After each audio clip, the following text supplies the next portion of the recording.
Higher Universe Pictures. Welcome to the Paranormal Phenomena Podcast with Brandon Rhiness and Elizabeth Chamberlain. I'm Brandon Rhiness. And I'm Elizabeth Chamberlain. Welcome to the Paranormal Phenomena Podcast, where we talk about ghosts, aliens, and the unexplained. On episode 6, we're speaking with video game designer Chris Morrison, who happens to be my former roommate, about a paranormal experience he had in the very house we used to live in together. I was unaware of this until now, so enjoy the interview. If you like our podcast, be sure to subscribe, and we'd love it if you could like, share, and comment on our show. Those likes go a long way in helping us reach a wider audience, and we really appreciate that. So Chris, thanks for coming on the show. Yeah, thanks for having me. It's a rare pleasure, I have a few ghost stories actually that have kind of like happened to me in my life, but the one I'm going to tell today is it's actually really awesome to tell it because this story actually took place when you and I were kind of roommates. So which is crazy. Like for people who don't know, Chris and I we're both filmmakers. We met over making of a film. Someone introduced us, and we ended up living together along with Knighton. Knighton Richmond, people might recognize him as the main character by name in John 3:16, the recent movie that I wrote. We were all living together making films. I had no idea that this weird shit was happening in the house I was living in. And actually, I think we were working on post-production on the feature actually at the time when all this was going down. So it was kind of like there was this, this cool energy happening in the house already. And then this like funky thing happened. All right, so let's hear what happened. All right, well, yeah, absolutely. So like I mentioned, the story actually takes place when Brandon and I were roommates. We were living in this old 6-bedroom per side duplex, and had 2 floors and a basement. I lived on the top floor, and my one other roommate, actually, you mentioned him, Knighton, was living on the top floor as well. And it was like he lived in like his room was like kind of next to mine, and there was a hallway, which was on the top floor. Now, the story takes place in the summertime, and those old houses in Edmonton, they don't really have a lot of AC. And so you had to kind of like try to regulate the temperature. And to do that, I opened the window. I think I had 1 or 2 windows upstairs, and so I opened one of the windows, and so I did that before I went to bed. So I woke up in the middle of this summer night. It was completely dark in my room. Because I was a starving filmmaker, basically my bed was just a mattress on the floor. So my mattress was on the floor, and it was facing the window that I had opened. So I woke up in the middle of the night. The window was slightly open, and the curtains were swaying in the summer breeze. To the right of me was my bedroom door, and the hallway light was on. And it shone under that door. And so it was an older house, and some of those older houses have like quite a bit of a space underneath the door. And so it was kind of shining through, and there was a bit of an effect there. That was the only light that was shining into the room, and that was the only light source. The moon was high. There must have been overcast, but there was no light coming through the windows. So I looked around the room, and like, I don't know if but when you wake up in the middle of the night, it's kind of dark, and the room was kind of like a dark gray, and it takes some time for your eyes to adjust. So it was kind of like that. I'm sure folks have dealt with that before. So I looked around the room, and my eye was drawn to the corner of the room, right next to the window. I started to strain my eyes a bit, and I noticed that there was like a spot that was darker than the rest of the room. There's like that weird grayness when you wake up, but that spot was darker than the rest of the room, and my eyes were kind of drawn to it as I scanned the room. As I stared at the corner, kind of searching for detail, the form of hair strands started to form out of that darkness. Yeah, it was it was kind of surreal at first, because it was like, well, these weird strands of hair, and the longer I looked at it, those strands started to kind of take shape. And so what I realized what it was a person, yet it was actually a woman, who was hunched over in that corner of the room. And as she flipped her hair back, I noticed that she was stark naked. She was a young woman who had like skin like porcelain. Wow, this sounds like a really lucky haunting then. Right. So, like I said, it was a while ago. I was a younger man at that time, and so at first I was thinking, this isn't such a bad thing. Like, this could be okay. Right. Yeah.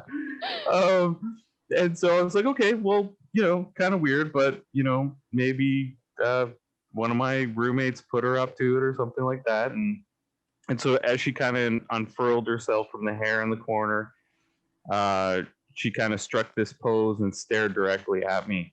And her eyes were this striking emerald green. I will remember that forever. So as she started to slink towards me on all fours like a jungle cat, I found her beautiful. Like, I can't lie. Like, she was a beautiful young woman. She's coming towards me, and I think that kind of like put me at ease a bit. But then she got closer to my bed and she didn't say anything, and that's when I kind of thought things might have been kind of weird, kind of off. And that started to kind of like make me feel weird, and I was like, okay, well, I'm a bit concerned. So I tried to kind of like reach out to her, or I don't know what type of motion I was doing, but I was trying to like basically signal to her or reach out to her or something like that. But then oddly, my arms didn't move and I just kind of stayed put. It was kind of odd. I wriggled and wriggled around, but I couldn't move my body. It was a feeling of being paralyzed. So I was getting a bit concerned. As she came closer to me, she started to like slink onto my bed. At first, her hand came onto the bed and I could kind of feel the weight of her hand. And then I started glancing around the room, a little nervous to see if there was a way out. And I turned my head to look at the bedroom door. So now that light that was coming from underneath the door jamb, it was broken in that it looked like 2 feet were in front of it. So somebody was probably standing in front of my door. Now, that other character we're talking about, my roommate Knighton, he was an orderly at the parlance of our times at the time, we'd call it an asylum, but now we'd probably call like a mental health outpatient or something like that. And so he was an orderly there, and I know that he was used to like barging into rooms and dealing with all sorts of chaos. So I knew that if I kind of shouted out to him, he'd probably just open it. We couldn't lock those old doors. He could probably just open the door and barge in and be like, "Hey, what's going on?" and probably provide some type of aid. So I knew that if he called out to him, he'd come in the door at least. So I was turning my head towards the door and I tried to call out to him, but I realized to my horror that no sound would come out. My vocal cords just wouldn't produce a sound. So there I am, paralyzed. I can't make a sound, and this otherworldly creature is coming towards me. She'd crept closer and started to get on top of my body. Now I could feel the weight of her. Like first she kind of touched my leg and then started kind of creeping closer, and I could feel her weight kind of on my chest. She was coming like right up on my body. And that was when this feeling of dread came over me. It's hard to explain because I've never really felt this feeling before. or since. But I knew clear as day that she was going to attempt to suffocate me, that she was going to try to snuff me out, that was it for me. I was done. There was nothing that I could do about it. I felt like completely helpless to stop her. So I kind of turned my head to the side, and I don't know if you've seen, I think it's probably Alien 3, like they have the movie poster where Sigourney Weaver's character is kind of like turning to the head and that like alien is right up against her. That's how I felt. I was like this close. Her face came right up to my face, like staring at me, and I just kind of turned, and then like in that moment I was feeling like pretty zen. I was like, okay, well, I'm done. Like, this is it. Like, she's gonna kill me. It's all over. And I could feel her icy breath. It wasn't like a human that was flesh and blood. Like, I could feel this like coldness around my face. So I turned to my head and I turned my head to the side and I closed my eyes just as she got like right up on me.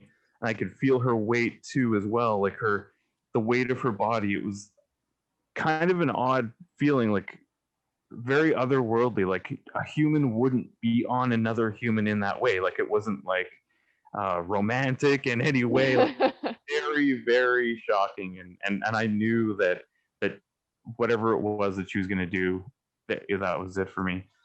But as soon as I closed my eyes, I felt the weight on my chest and on my legs and on the bed just evaporate, just completely disappear. And then I opened my eyes and she was gone. I looked around the room and the light from under my door was unbroken, as if no one was standing in front of it. And there was this odd stillness in the air. The only movement in the room were the curtains, again, swaying in the breeze. And then exhausted, I was just completely exhausted from terror. I just fell asleep in a sweaty heap. I was sweaty and disgusting. It was horrible. Now I felt like I dodged a bullet. In the morning, I was like, oh, wow, like I'm still here, like pinching myself, like, wow, I'm still here. I felt kind of weird, but I asked my roommate if he had noticed anything odd from the night before. And this is the weirdest part for me, actually. I know all that stuff sounds crazy, but he told me that he actually did come to the door and that he did hear a weird noise coming from inside my room. And, it was kind of awkwardly, like, embarrassed. He said, I did put my ear up to it. I was trying to listen to hear what was going on in the room. But as soon as he listened and put his head next to the door, there was no sound at all. He said he described it as like a gurgling kind of odd sound like that, which I don't feel like I was making, but who knows what was happening. And then so he just said, oh, well, the noise disappeared, so I just went to sleep, and that was that. So I was feeling like super odd about this. There's a certain stigma attached to telling stories about the supernatural, which I don't know if you all have experienced yet, but there is, like, some folks, they certainly have ideas about it. But my roommate was a supernatural believer for sure. So I said, I'm just going to tell him what happened and see what he says. So I told him the story and he just started laughing immediately, which I thought was really weird. And then he told me about something called the Old Hag Syndrome. He said that he himself had sleep paralysis many times. He said this many times. I was like, wow, now you've had sleep paralysis before? You tell me this? He's like, well, I thought you'd think I was crazy. And I was like, oh, fair enough. And that he was telling me that, like, he had been doing research on it and that science was still kind of trying to explain it all. And sure enough, I spent the rest of the day researching the Old Hag Syndrome. There are reports going back to like the Dark Ages, like recorded history, and there's also a lot of art from that period of time that focuses on this odd, evil spirit called the Old Hag that would suffocate a person in their sleep. Now, this part has me a little bit skeptical because I don't know how you could report things from the afterlife, but I guess it's like a supernatural rumor or something like that. And I actually talked to our neighbors who were from the East Coast, and they actually told me about like a Newfoundland tradition around cursing people with the Old Hag or whatever. Like they would curse people with it. Old people would curse people with it and say like, "Oh, Old Hag's gonna come visit you at night and get you," or whatever. And I was like, "Wow, this is crazy. This has been going on for a long time." And even I started stumbling upon like modern day university thesis papers and reports and studies and things like that were going on in the East Coast, New England stuff, and even as far as Japan, actually, where they were looking at this. And yeah, so I did a bunch of research that day, and I've always kind of kept it in my mind. I actually wrote a screenplay about it too, because that's Nice. what normal people do. Exactly what I would do. That's what a normal person would do. Right? The interesting thing about like sleep, I've heard like 100 sleep paralysis stories, and every single one of them, the thing they saw was scary looking, some sort of monster or just something scary looking. Yours was actually pleasant looking. That's kind of what I find odd about it, that you would not conjure up something, whether it was real or not, that was frightening. It was actually not. I've never heard that before, where somebody saw something not evil. Yeah, I've heard of stories of like wild stories of like ranging from a like slender man wearing all black, like standing in the corner of a room, who they knew that person was there, and they kind of like it didn't move and it didn't like come after them, but they knew it was there, so they've noticed like ominous presences. I've read other things, and more often like in the Far East, where a dragon, like so big that it can't fit in the room, like pokes its eye around a window or something like that, but they know it's there and they know that this thing is out there. And so, yeah, like it's mostly like these evil spirits and things like that, not something that would be, pleasing to the eyes to a male or whatever, like it's kind of odd that would happen. Maybe that was a result of like a breakup with an ex-girlfriend or something.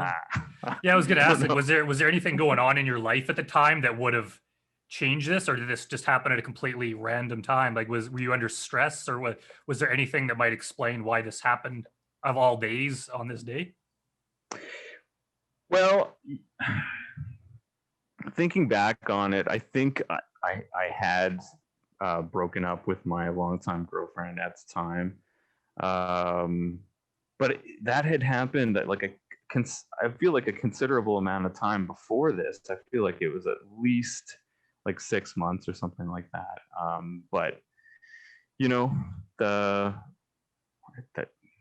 who knows, like and it's never happened since. That's the other thing as well that's kind of funky, is that whenever I talk to folks who have experienced something like this, it's sometimes recurring. Like some folks there's reports where they've experienced this night after night after night for years, some of them still, and they've gone in for like sleep studies and things like that, trying to eliminate it. Maybe it was some type of, because modern science is trying to solve it through scientific methods, right? So they're trying to nail down all of the pragmatic ways that this may have occurred. So whether you ate something funny or before bed, or you are getting bad sleep, you're going, your sleep hygiene isn't very good. And for I don't know, was I like 25 at the time or something like that? Who knows? Like what was my sleep habits like? Doing post-production on a feature film, I'm sure I was probably like eating Doritos and drinking too much Coke or something, you know. So it's unknown exactly what like contributed, but my behavior wasn't different between when that happened and months, I think, before that. So yeah, it was very odd. I share the story from time to time with friends and family. I try not to make myself out to be like the weirdo in the family, but that inevitably happens anyway outside of the story. So yeah.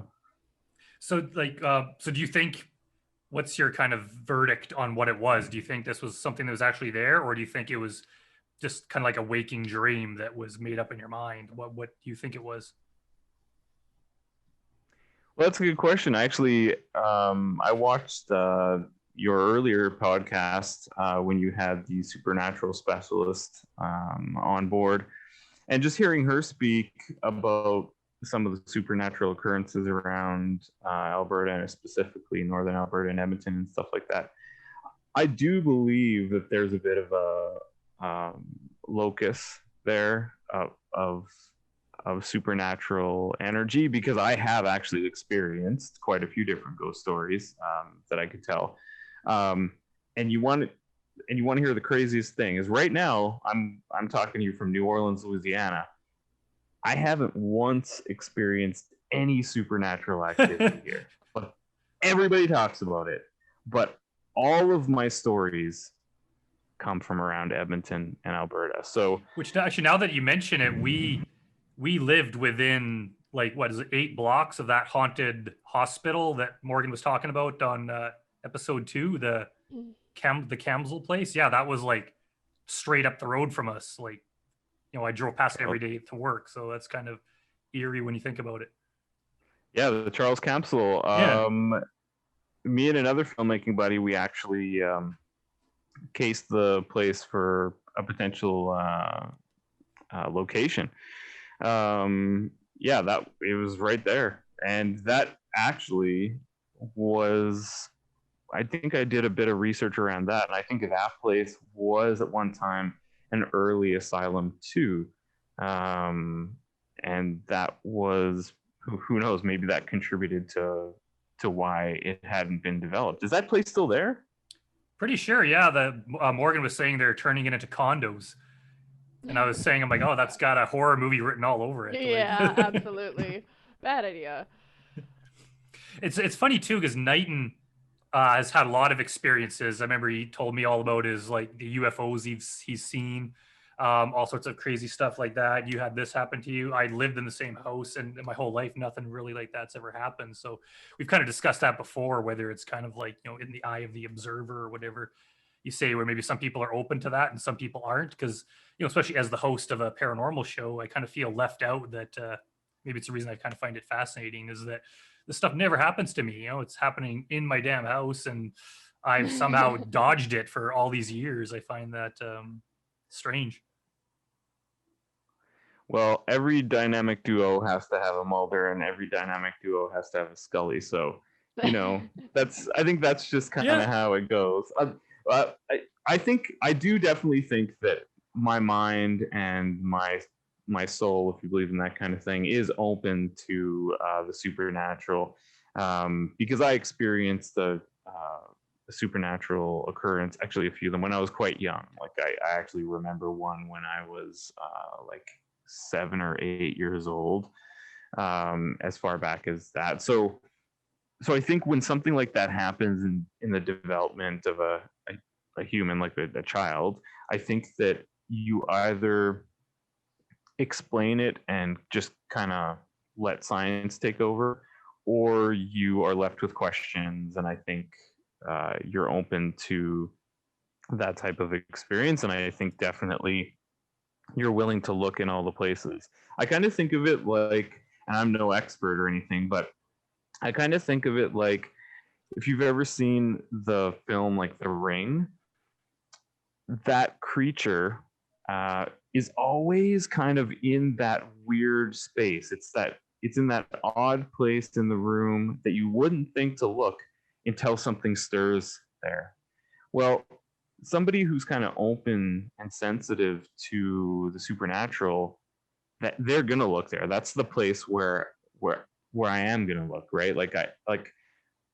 I will focus on those areas. I will actually be looking for those places. So, metaphorically speaking, that's kind of the way I think people become open to these types of things.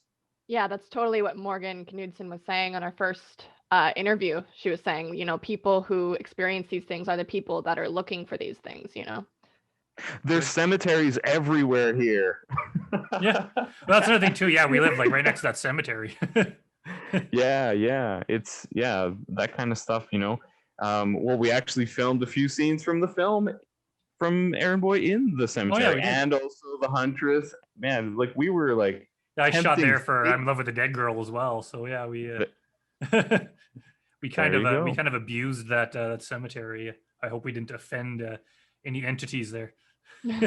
Maybe it was me making peace with the entities around and having that conversation or whatever. I couldn't speak, but that meeting that allowed us to continue to use their hallowed ground. Who knows? Use our hallowed ground, but next time you need a permit. Got it. Need a permit. Cool. All right. Thanks, Chris, for sharing that story with us. That was very interesting and awesome. And hope you're enjoying your time down there in Louisiana. Yeah. Thanks so much, Chris. Thanks. And we will hopefully hear from you soon. Yeah, it's been a pleasure. Thanks, guys. Yep. See ya. See you. Okay, and now for the scary story part of our show. And this is an email I got from Daniel T, who sent us an experience that happened to him. I haven't even read this yet, so when Elizabeth reads it, it'll be both of our first time hearing it. And if you have your own experience that you want us to read on the air, you can email us at paranormalphenomenapodcast@gmail.com. And go, Elizabeth. It was the summer of '96, or better referred to as the summer of hell. I can't help but blame myself. After all, I've watched plenty of horror movies to know all but the basic rules. Even then, I ignored the most important one. I was young and curious, so attracted to anything horror. I played with a spirit board by myself, and if that wasn't enough, I had enchanted spells that I had found in a spell book written in another language. Frustrated at what I thought was a complete fail since nothing had happened, I continued on with this dangerous combo. A few days had passed, and things began to change. I started hearing strange sounds. For each night that went by, the evil entity became more aggressive. Some may call it sleep paralysis, but I know it was an evil force holding me captive. I can hear the growling in my ear, and the voices as it whispered to me, calling out my name. I was terrified. I fought so hard just to have enough courage to open my eyes, and then the fear would strike again, and I would witnessed with my own eyes, a hooded shadow figure by my bed, and shadow figures darting in and out of the wall while calling my name. It was getting worse. I can now feel it touching me. It actually touched my foot. It wouldn't let me sleep, and as if it was getting stronger. I was so scared, and knowing it was my fault, I didn't want to tell anyone, especially my father. All my family had warned me about tampering with the spirit boards. I no longer felt safe in my own home, and every chance I got, I tried to go somewhere, hoping that this thing wouldn't follow me. I distinctly remember several occasions where this evil thing had followed me. My aunt had asked me to stay with her and her family during the week to babysit my little cousin while she worked. I had fallen asleep sometime, and something had disturbed my sleep.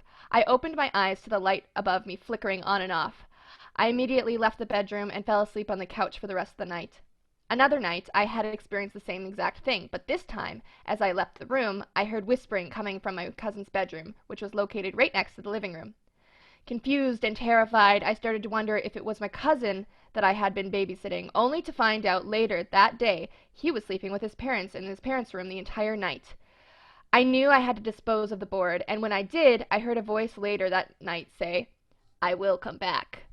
Eventually we moved, and I began feeling safe again. The activity still happens from time to time. I realized later that this thing wasn't a part of the house. I summoned it, and it is attached to me. I thought I was losing my mind until one day my older cousin had visited. She is also a believer who has had her own personal experiences. We were exchanging stories of strange events, and she distinctly said that she heard heavy breathing coming from upstairs. We both looked at each other, and she noticed my dog turns towards the direction of the stairs, and she had heard it too. She had lived there prior to me and has stated that she's never heard anything during the time of her residency there.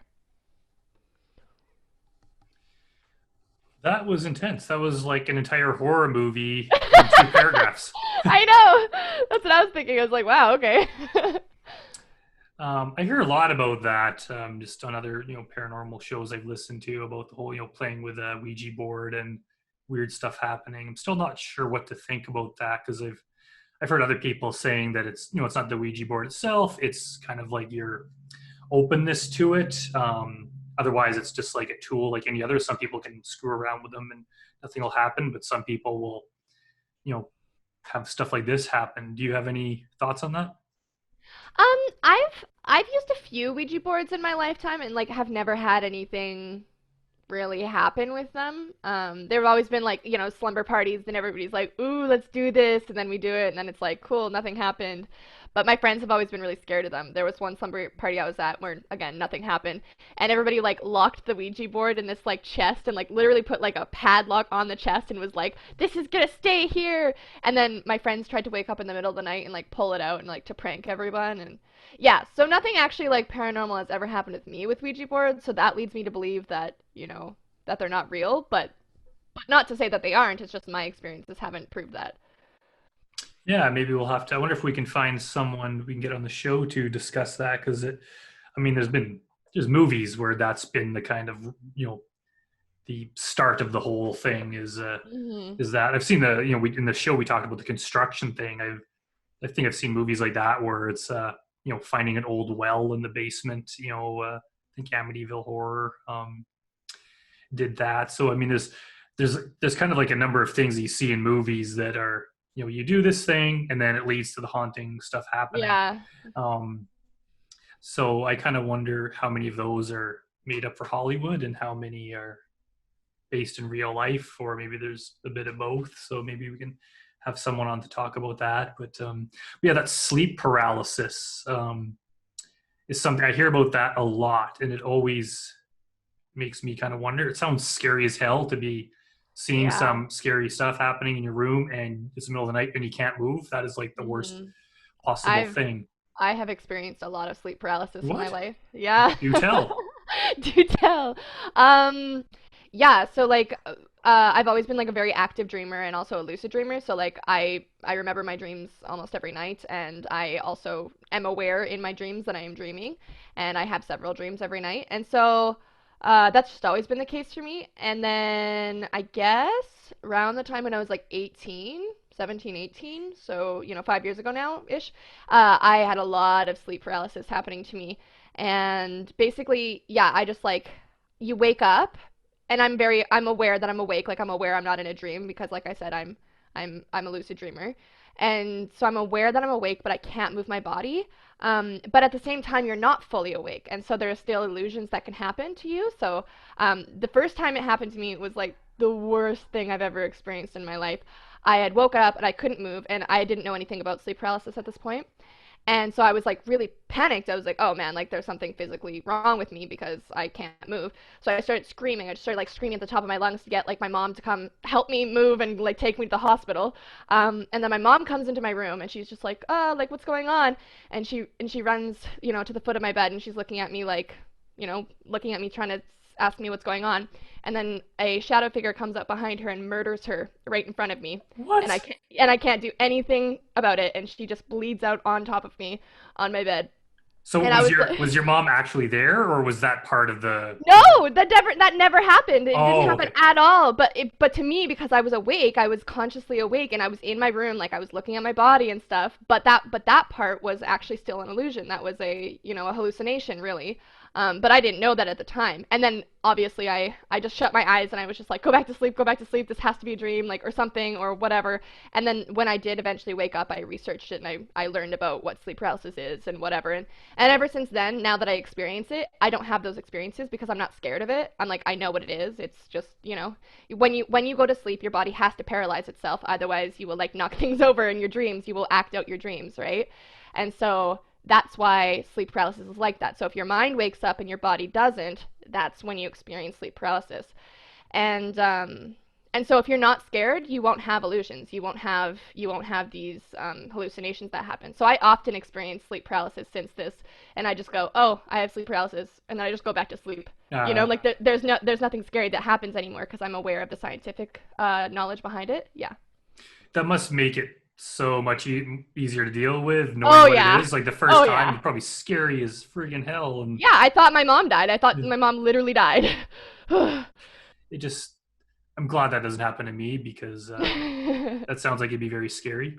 Yeah. Or possibly very cool at the same time. I don't know. That'd be it is kind of cool. I just want to know because I hear, some people.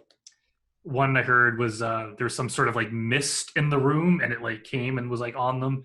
I've heard about seeing shadow people like the guy that we just read, the hooded figure.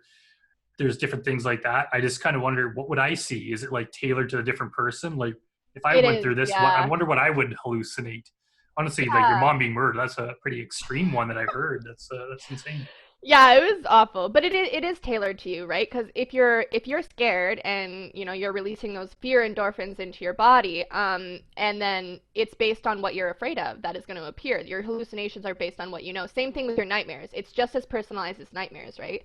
And so if you're aware that it's sleep paralysis, or if you're aware that you're having a nightmare, it's so easy to not be scared and for the nightmare to end and for the sleep paralysis to end. But if you're not aware and you're having a nightmare and you're actually scared, it's just going to be worse, right? It's going to get worse and worse as you go. So yeah, that's strange. So even with nightmares, like I had, growing up, I used to have them a lot more, and my whole writing career basically started. I had a nightmare that I was kidnapped when I was in elementary school, and I turned it into a story, and that's what kind of led to my whole writing career. But as I became an adult, I'd say almost never have nightmares anymore. Even like unpleasant dreams, like it's even one a year is rare. I dream a lot, but it's always either something neutral or more positive. I never really, I don't know if it's the way my mind works or maybe just things are going well in my life, so I just don't have those kind of negative thoughts. But yeah, I know some people have a lot of nightmares that to the point where it's disturbing their sleep and it's affecting their life. Yeah. That must be a hard thing to deal with. Yeah. It does. It has to do with, definitely like your mood, your anxiety level, or like stress levels, and also to do with, I think like whatever brain waves you emit when you sleep. Like some people just sleep in different like wavelengths and stuff, so they're more prone to having dreams than others and whatever. Like there are times in my life where I'll go months and I won't have a single nightmare, and then I'll have times in my life where it's like nightmare every night, 7 times a night. Like it just goes with whatever you're experiencing. I honestly wouldn't mind some more nightmares because give me cool. Good fuel for the stories, right? And once I wake up and realize it's not real, then I'm not scared anymore. But it's like keep a notepad next to my bed and just write that shit down and film it, and then start a new franchise based on. I say that all the time to my friends. I'm always like, nightmares aren't that bad. Like I actually kind of enjoy them. It's like a personalized horror movie every night,